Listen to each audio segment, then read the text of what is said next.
बिस्मिल्लाहिर्रहमानिर्रहीम अस्सलाम वालेकुम। एक दफ़ा का ज़िक्र है कि किसी जंगल में एक बकरियां चराने वाला रहता था।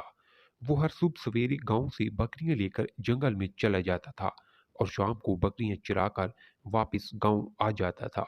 एक रोज़ इसको यूं ही शरारत सूझी, वो मस्ती में आकर चलाने लगा, शेर आया, मेरी मदद के लिए दौड़ो। उसकी आवाज़ सुनते ही करीब के गांव के तमाम लोग डंडे और लाठियां लेकर इसकी मदद के लिए दौड़े।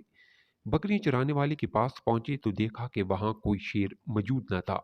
बकरियां वाला इनको देखकर मुस्कुराया और कहने लगा, मैं तो सिर्फ मजाक किया था। शेर के लिए तो मैं अकेला ही काफी हूँ।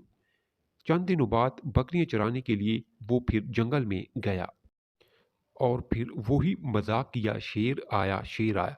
गांव वाले फिर इसकी मदद के लिए दौड़े और जब वहां पहुंचे तो देखा कि वहां कोई शेर मौजूद ना था और वो फिर से मुस्कुराया। गांव वाले फिर से गांव की तरफ चले गए।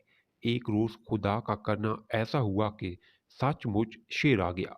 शेर को देखकर बकरियां चराने वाला खौफ से बहुत चिल्लाया। गांव वालों ने उसे मजाक समझा और कोई भी इसकी मदद के लिए न पहुंचा। शेर ने बकरियों के साथ बकरियां चराने वाले को भी चीर फाड़ दिया। शाम हुई तो गांव वालों ने परेशान हुए कि बकरियां चराने वाला अभी तक बकरियां लेकर वापस नहीं आया।